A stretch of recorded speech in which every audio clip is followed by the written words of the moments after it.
टंकी को न आ जाएगा बस 7 वैसे रुपये का भी मुर्गे आपको इनको 100 रुपये मांगे जाते हैं। फायदा को नहीं तब बोलते में पूरे ही आपको लगता है कि मुझे का दूसरा जरूरी है अलग से माइक तो लगे कब होता। हाँ तो गिनो भाई साढ़े ना तो हम कल से कुछ लोग परसों भी आ गए थे और अपना यहाँ वो रह रहे हैं। ये हमारा प्रशिक्षण मार्ग है सामाजिक टाइम को लग है। गया खाली को नहीं तो वीडियो ऐसे कर नहीं बना चलाना में भले हो रही है अभी भी छुट्टी लेकिन एक तरह से ये हमारे कोडिंग गांव की चौपाल है। हमारी जो व्यवस्था है वो गांव आधारित है। भारत जो है वो गांव है। शहर में तो भारत के जो शहर थे वो बहुत कम संख्या की होती थी और हमने अपनी आंखों से देखा था कि जो ये डीएम वगैरह होते हैं, कलेक्टर वगैरह या जज होते हैं जो जिले में अपना रहते थे, उनके यहाँ पे पशुओं के लिए भी अलग जगह मतलब वो भी जो है ये व्यवस्था हमने देखी है कि वो भी एक पशु शहर में भी वो सब रखते थे। गांव में उत्पादक रहता है जो उत्पादन करता है और शहर में वो उपभोक्ता रहते हैं। और आज गांव भी पूरी तरह उपभोक्ता तो बन गया है कंपनियों का। और मैं अगर बताऊं जितनी भी समाज में विकृति आई है, जितनी भी आप एक भी विकृति का नाम लीजिए, एक भी अव्यवस्था का नाम लीजिए, कुव्यवस्था का नाम लीजिए, उसके मूल में ये जो मुद्रा है इसका जो मतलब मुद्रा जो हमारे समाज में उतारी है गांव में वो मूल में वो मिलेगी आपको। मुद्रा हर समस्या के मूल में ये मुद्रा है तो इसको समझना बहुत जरूरी है। अच्छा एक बात है देखिए, हमको अपना जीवन यापन करने के लिए हमने वो समय देखा है अपनी आंखों से कि गांव में अपना बहुत अच्छा जीवन यापन करने के लिए मुद्रा का कोई रोल नहीं था, कोई रोल नहीं था इसका जीवन में। और मैं बता रहा हूं इसका कोई रोल है ही नहीं। मुद्रा क्यों आई समाज में हमारे में? मुद्रा का तो आने का भाई हम तो भोजन करते हैं, कपड़ा पहनते हैं, जूती चप्पल पहनते हैं, अच्छे से अच्छा भोजन गांव का शुद्ध वो हम खाते थे। लेकिन ये मुद्रा आई क्यों? इसकी जरूरत क्या पड़ी? उसके आने का कारण एक ही था कि भारत उत्पादन प्रधान देश है और उत्पादन में जब हम अपनी जरूरत से ज्यादा उत्पादन करते हैं, जरूरत से ज्यादा, अब जो जरूरत से ज्यादा है अगर उसको रखेंगे अपने रिजर्व में तो कई चीज हमारी बहुत सारी चीजें ऐसी हैं उत्पादन में जिनका खराब होने का, जिनका बिगड़ने का वो संभावना रहती है। गेहूं है अगर जरूरत से ज्यादा रहेंगे सुरैली बढ़ जाती है, बीज लग जाता है, जितना भी उत्पादन करते हैं सब में जो जरूरत से ज्यादा है उसके खराब होने के, बिगड़ने के वो संभावना, चांस वो रहते हैं। इसलिए जो हमारे पास जरूरत से ज्यादा है हमने 6 महीने, 1 वर्ष के लिए, 2 वर्ष के लिए अपनी जरूरत के लिए रखा है, कोई विपरीत परिस्थिति आ गई तो उसमें हमारा ये काम आएगा। कुछ ऐसे गांव में, हर गांव में ऐसा भंडार होता था जिसमें सार्वजनिक अनाज हम अपना भंडार लेके रखते थे। क्योंकि मैंने तो रख लिया, लेकिन गांव में आधी आबादी ऐसी होती है जो जिनके पास अपनी खेती नहीं होती लेकिन उनका जीवन यापन वो खेती से ही वो चलता था। तो ऐसा ही फर्क भी रहता था गांव में। तो उनके लिए सामूहिक अनाज जो है वो भर करके रखते थे, खत्तियां होती थी उनमें रखते थे।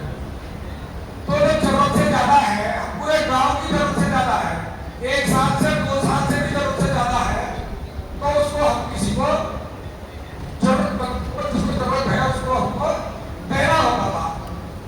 तो हम किसी सामान को जो जरूरत से ज्यादा है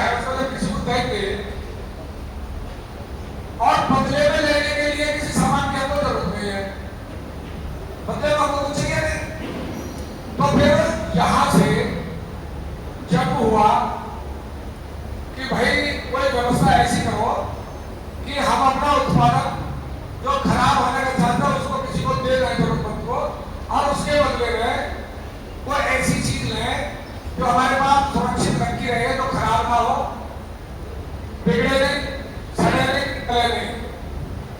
तो ऐसा कोई विकल्प वो हम निकाले और उसका नाम उन्होंने रख दिया कि ये है मुद्रा। तो मुद्रा की यहां जरूरत पड़ी, इसलिए मुद्रा के आविष्कार की जरूरत जनरली जो जरूरत पड़ी। लेकिन मुद्रा जो होती थी वो गांव में वो नहीं होती थी, क्योंकि गांव में तो आपस में जो काम चलाते थे वो वस्तु विनिमय करते थे। हमने बचपन में आपके साथ आपके भी बहुत सारे लोग बैठे हैं जो अनाज लेकर के गए, हमारे ताऊ चाचा का होटा भी देते नहीं लगा था, तो लेके दुकान पे तम्बाकू लिया ना, आइसक्रीम ले लिए अनाज से लेकर के, अपना गुड़ के खाट के सेब ले लिए। तो ये गांव में चलता था, और जो जरूरत से ज्यादा गांव में होता था उसको लेकर के जो व्यापारी होता था वो गांव से लेकर के जाता था, और उसके बदले में जो सोना चांदी है वो हमको मिलता था, जो मुद्रा थी। तो घर में आभूषण होते थे सोने के, चांदी के, और सिक्के भी होते थे चांदी के, सोने के, ये आभूषण होते थे। वो अपना घर में सोने वो रखते थे और वो भारी मात्रा में होते थे। लेकिन अब आपस में लेन देन जो करते थे वो वस्तु विनिमय के माध्यम से करते थे, और ये जो मुद्रा थी ये व्यापारियों का उनका ये काम था। अब चूंकि जरूरत से हमारे पास ज्यादा था, अब हमको देना है, तो हमारे बुजुर्गों ने जरूरत से जो अधिक सामान है हमारे पास, जो उत्पादन है उसको देना है। तो उसको देने के लिए कुछ मापक बनाए, मापक। तो मापक क्या क्या बनाए, मैं कुछ लिखवाता हूं आपको। अब हमको कुछ पदार्थ ऐसा है जैसे अनाज है, वो अगर हम किसी को देंगे तो तोड़ करके देंगे, तो भार का मापक बनाया, और भार का मापक क्या है, किलोग्राम। ये भार का मापक बना दिया, किलोग्राम। कुछ हमारे पास लिक्विड तेल होता था, सरसों का तेल, अन्य तिल का तेल, ये निकालते तो उसको भी देना पड़ता था, तो उसका भी मापक बनाया। दूध है उसको देना है, तो घी है वो देना है, तो उसका मापक बनाया लीटर। तो किसी द्रव्य को देने का, लेने का, उसका मापक बनाता लीटर। अब हम कुछ चीज ऐसी होती थी जिनको नाप करके देना, गांव में कपड़ा बनता था, हर गांव में कपड़ा बनता था, तो कपड़े को कैसे देना है, वो नाप करके देना है, तो उसके लिए लंबाई चौड़ाई देखनी है उसकी, तो उसका भी एक मापक बनाया। उस मापक का क्या नाम है, वो मीटर है। अब हमको किसी के यहाँ मेहनत करनी है, श्रम देना है, तो श्रम देना, तो श्रम का भी मापक बनाया हमारे महापुरुषों ने। वो क्या है, वो है समय। समय को कैसे नापते हैं, घंटा। तो घंटे के लिए घड़ी का आविष्कार हुआ, तो घड़ी बनी। अब इसमें महत्वपूर्ण बात यह है, ये तो बनाती है मापक। अब ये जो मापक है इनका मानक है, और वो मानक निश्चित और स्थिर है। निश्चित है, ऐसा कोई मापक नहीं है जिसका मानक ना हो, वो स्थिर है, निश्चित है। और ये कानून में ये व्यवस्था दे गई, मतलब समाज ने सिद्धांत बना दिया कि जो मापक है उसके मानक से कोई भी व्यक्ति वो छेड़छाड़ नहीं करेगा। अगर मानक से छेड़छाड़ करेगा तो वो अपराधी है, उसको हमारे यहाँ पूर्वजों ने उसको देखें तो सजा का अधिकारी है, उसको सजा देनी होगी, तो सजा भुगतनी होगी अगर किसी भी मापक के मानक को छेड़ दिया। तो लिक्विड का जो द्रव्यमान है उसका मापक हो गया,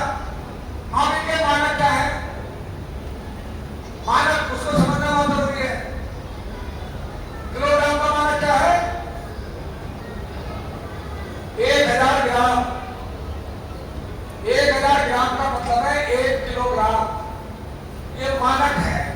अब 1 किलोग्राम किसको कहेंगे? 1000 ग्राम को। और ये प्रावधान कर दिया गया, उसको कोई छेड़ेगा नहीं, वो निश्चित है और स्थिर है, उसको कोई छेड़ नहीं सकता। तो किलोग्राम का मतलब 1000 ग्राम। किलोग्राम का मतलब लोहे का भट्टा नहीं है। वो भट्टा लकड़ी का भी हो सकता है, पत्थर का हो सकता है, सोने का हो सकता है, चांदी का हो सकता है, किसी भी धातु का हो सकता है। लेकिन उसका जो भार है वो 1000 ग्राम होना चाहिए। धातु से कोई मतलब नहीं है। इसी तरह लीटर का हम नाम लेते हैं तो ऐसा आता है एल्यूमिनियम का कोई बर्तन नहीं, वो लकड़ी का भी हो सकता है, वो सोने का हो सकता है, चांदी का हो सकता है, लोहे का हो सकता है, पीतल का हो सकता है, तांबे का हो सकता है। लेकिन उसका जो द्रव्य है वो कितना होना चाहिए? 1000 मिलीलीटर। ये स्थिर है और निश्चित है। अगर इससे कम ज्यादा कोई करता है तो घटा बढ़ा लेता है। पहले हमने देखे थे तो दूध देते ना, क्रिया करते थे गांव में, तो वो ठोक करके उसके पैसे नीचे निकाल लेते थे। तो वो बेईमानी है, वो चीटिंग है, वो धोखा है। तो उसके खिलाफ सजा का प्रावधान है, वो नहीं होगा क्योंकि मानक निश्चित और स्थिर है। इसी तरह मीटर कोई लोहे की छड़ी नहीं है। हम गांव में जब किसी को ज्वार आदि खड़ी फसल बेचते हैं तो इकट्ठा होता है, तो सरकटे का बना लेते हैं, ढैंचा का बना लेते हैं, किसी का बना लो, लेकिन उसकी लंबाई वो निश्चित होनी चाहिए। मीटर का मतलब है धातु किसी का भी हो, लेकिन उसका जो लंबाई है वो 1000 मिलीमीटर होना चाहिए और ये निश्चित और स्थिर है। इसी तरह समय, अब वो घड़ी है, घड़ी कोई धनवान आदमी है, उसने जाकर के बोला कि मेरी घड़ी को सोने की बनाओ। किसी ने उससे नीचे है तो मेरी चांदी की बनाओ, किसी ने कहा मेरी लोहे की बनाओ, पीतल की बनाओ, किसी लकड़ी की बनाओ। अब वो घड़ी बन गई। तो अब इसमें ऐसा तो है कि सोने की घड़ी कुछ बढ़िया समय देगी? समय तो वही। तो जो समय है उसका मापक है घंटा, और घंटे का जो मानक है वो क्या है? 60 सेकंड, 60 मिनट। और 1 मिनट का जो मानक है वो है 60 सेकंड। तो सोने की घड़ी अगर 61 मिनट में घंटा बता रही है तो फिर वो धोखा दे रही है, वो चीटिंग कर रही है। घड़ी किसी भी धातु की बनी हो, अगर 60 मिनट में 1 घंटा वो बता रही है तो फिर वो सही है, अपनी नैतिक जिम्मेदारी को निभा रही है। तो ये समय का मापक हो गया। ऐसे बहुत सारे मापक हमारे महापुरुषों ने दिए। अब ये तो लेने देने के मापक हो गए, लेकिन जो हमारा उत्पादन है, वो हमारी मेहनत है, वो हमारी ऊर्जा है, वो हमारा धन है। अब जब हम उस धन को किसी को देंगे तो उसकी कीमत तो लेंगे कि नहीं लेंगे? अब हमारे यहाँ, हमारे खेतों में एक तो गेहूं पैदा होता है, धान पैदा होता है, दालें होती है, तिल होता है, तिलहन होता है। तो ये सारी चीजें हमारे यहाँ पैदा होती हैं, लेकिन उसका कीमत तय करने का एक सिद्धांत है कि हमारे खेत में जो फसल हो रही है वो कितनी मेहनत, कितनी ऊर्जा ले रही है और उसका उत्पादन किस मात्रा में है। मतलब मेहनत तो हमारी ज्यादा लगी, ऊर्जा ज्यादा लगी, श्रम ज्यादा लगा और उत्पादन उसका कम है। इसका मतलब उसकी जो कीमत है वो ज्यादा जाएगी। कम मेहनत में, कम ऊर्जा में उत्पादन अगर किसी चीज का ज्यादा है तो उसकी वैल्यू, उसकी जो कीमत है वो कम रहेगी। इसलिए अगर हमको गेहूं की बदले में दाल लेनी है तो बराबर नहीं मिलेगी, तिल लेने हैं तो बराबर नहीं मिलेंगे, क्योंकि तिल जो है वो कम मात्रा में होता है और ऊर्जा मेहनत उसमें वो ज्यादा लगी है। तो इसलिए तो सिद्धांत यह है कि जिस वस्तु के उत्पादन में मेहनत ज्यादा लगी है, ऊर्जा ज्यादा लगी है और लागत ज्यादा लगी है, तो उसकी कीमत ज्यादा होगी। तो इस तरह जो जरूरत से ज्यादा होता था उसको देने के लिए और लेने के लिए हमारे यहाँ मापक बने और मापक का जो मानक है वो निश्चित और स्थिर हो गया। अब जब हम उस वस्तु को देंगे, वस्तु के बदले में वस्तु हमको नहीं चाहिए, तो उसके बदले में क्या लेंगे? मुद्रा लेंगे। तो मुद्रा का जो आविष्कार हुआ, तो मुद्रा है किसी भी वस्तु के मूल्य का मापक।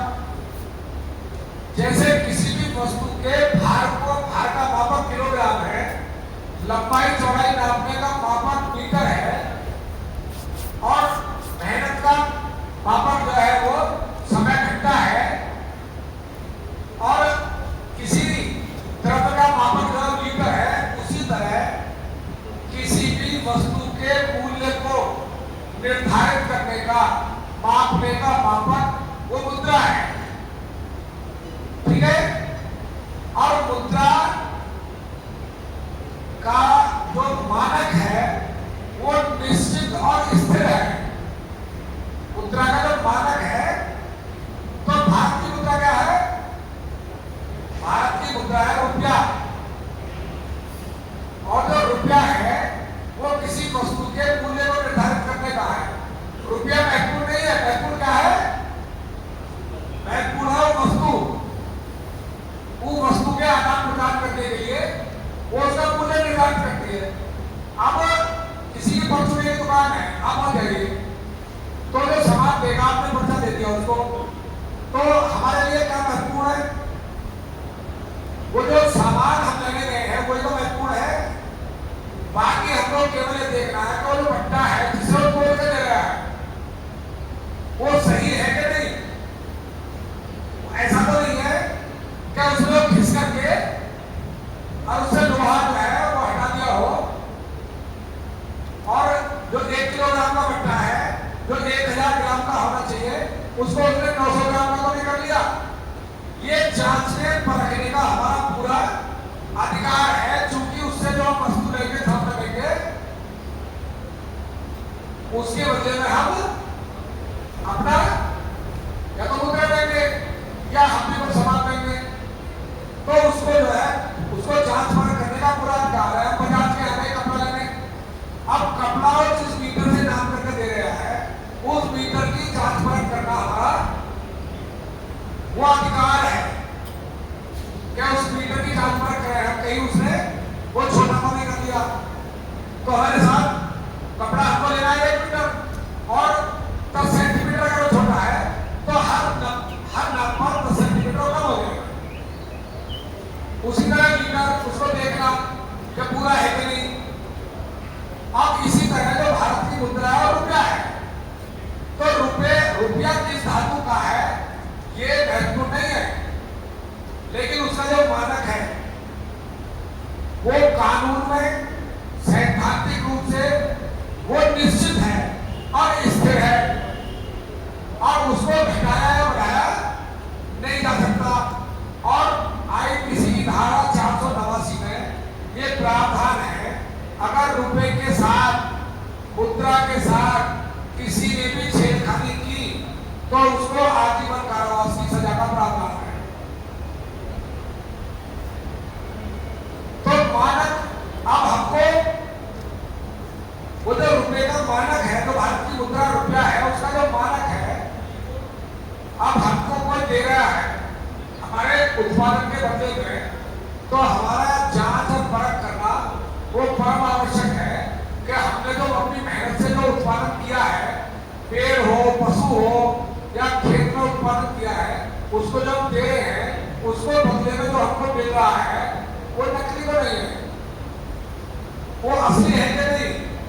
उसके पीछे जो मानक है वो निश्चित और स्थिर है कि नहीं है, ये जांच परख करना वो हमारा अधिकार है।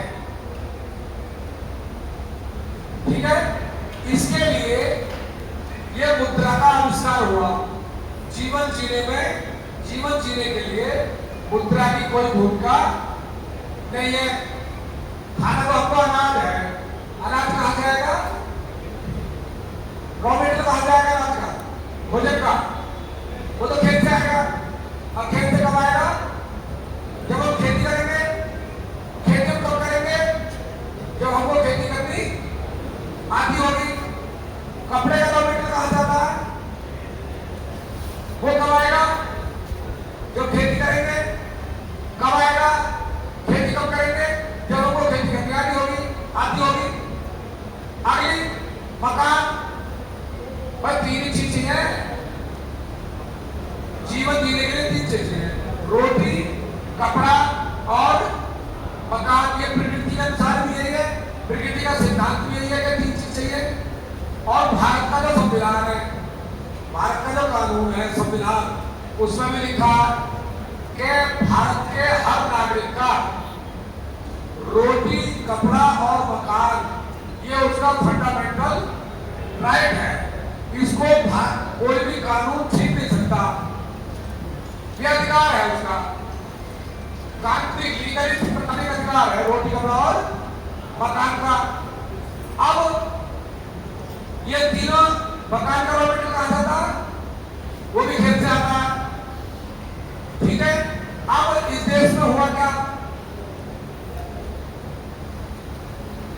शिक्षा का काम क्या है? शिक्षा का काम क्या होता है? मूल काम जागरूक करना और ज्ञान देना। और फंडामेंटल राइट क्या है? प्राकृतिक सिद्धांत क्या है? जीने के लिए चाहिए क्या? रोटी, कपड़ा और इन तीनों के लिए आज की जो शिक्षा व्यवस्था है उसका योगदान क्या है? जहां हम अपने बच्चों पर लाखों लाख रुपया खर्च करते हैं और वो हमको रोटी, भोजन उगाना नहीं सिखा रही है शिक्षा, भोजन बनाना नहीं सिखा रही है, कपड़ा उगाना नहीं सिखा रही है, कपड़ा बनाना नहीं सिखा रही है, मकान उगाना नहीं सिखा रही है, मकान बनाना नहीं सिखा रही है। जो शिक्षा व्यवस्था है, जो हमारी मूलभूत आवश्यकता है, उनको ना उगाना ना बनाना सिखा रही है। वहां हम लाखों लाख खर्च करते हैं और यहाँ जनता सरकार वोट जाना है, वहां जीना, रहना, अपने अधिकारों को जानना, वो सब सिखा रहे हैं। और उसके बाद भी हम अपना मूल उद्देश्य से, जो जीवन का मूल उद्देश्य है, इस बीच में एक बात और आपको बता दूं, जो हमारा संविधान में फंडामेंटल राइट है रोटी, कपड़ा और मकान का, 2002 में एक राष्ट्रवादी सरकार बनी, मानवतावादी सरकार बनी, प्रकृतिवादी सरकार बनी। उस सरकार का नाम था, वो किस पार्टी की सरकार बनी 2002 में? भारतीय जनता पार्टी। 98 में बनी, लेकिन मैं 2002 की बात कर रहा हूँ। 2002 में भारतीय जनता पार्टी की सरकार थी और इस देश का एक ऐतिहासिक महामानव प्रधानमंत्री बना। उस प्रधानमंत्री का नाम है अटल बिहारी वाजपेयी। और वो एक कानून लेकर के आए, उस कानून का नाम है सरफेसी एक्ट 2002। वो जो सरफेसी एक्ट है, जो अटल बिहारी वाजपेयी लेकर के आए और जो आज वो लागू है, वो सरफेसी एक्ट ने भारत के प्रत्येक नागरिक का जो अधिकार था, फंडामेंटल राइट, रोटी और कपड़ा और मकान, इनको छीनने का अधिकार बैंकों को दे दिया। बैंक को यह अधिकार है, बैंक सरफेसी एक्ट के माध्यम से उसको यह अधिकार है, उसके माध्यम से वो बैंक जो है, भारत का प्रत्येक बैंक खुद पर वादी है, खुद ही वकील है, खुद ही जज है, खुद ही सजा सुनाता है और खुद ही फांसी देने का अधिकार है उसको।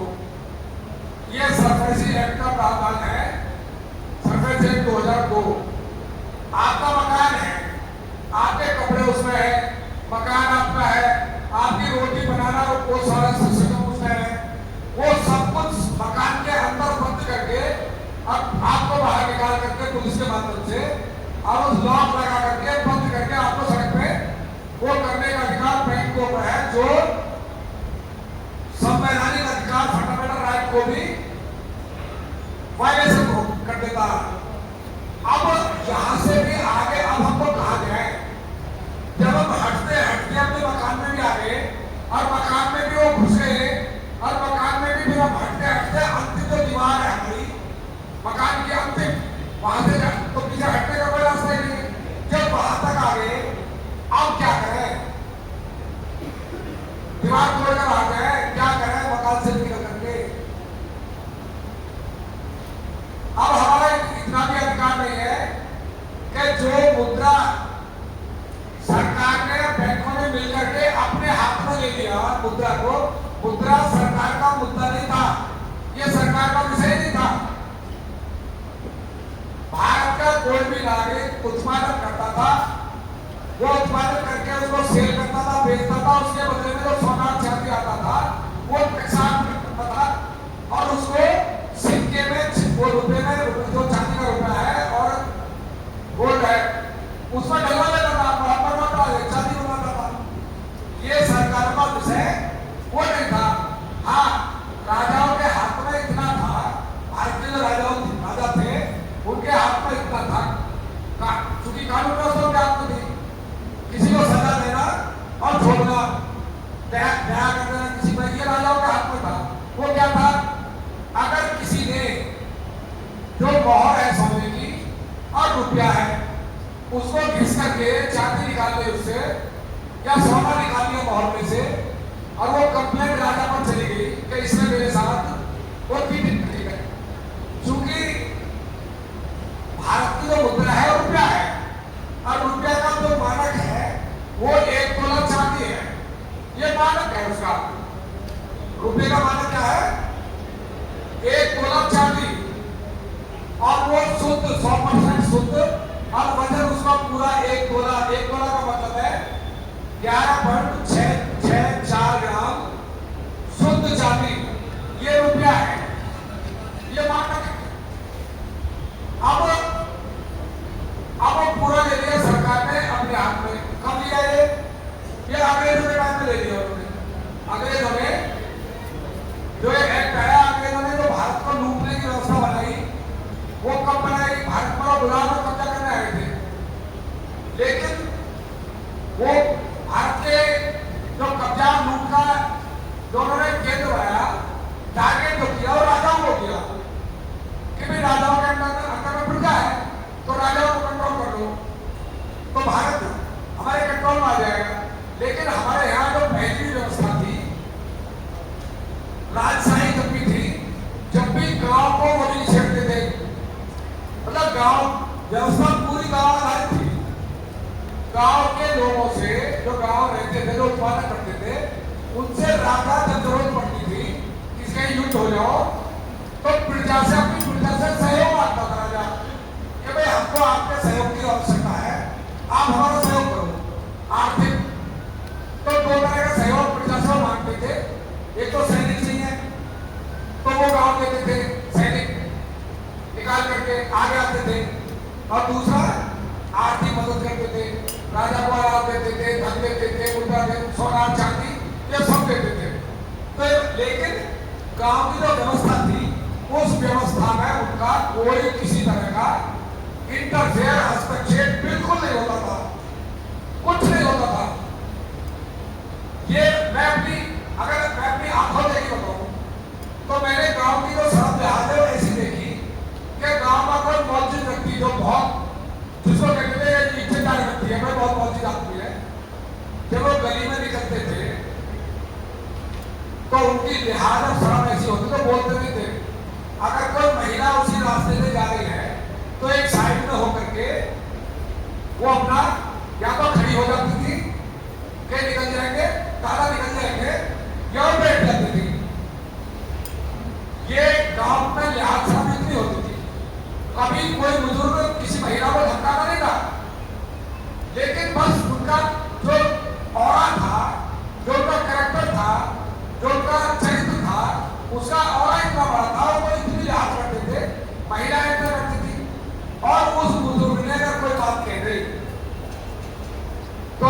गांव के युवा की हिम्मत नहीं थी कि उसको काटना है, वो गलत हो वो सही हो। इतनी लिहाज इतनी शर्म जो है वो गांव में हमने देखी है। ये किसी की कही हुई वो नहीं है, ये इतना इतना मतलब मान सम्मान आने वाला था। तो ये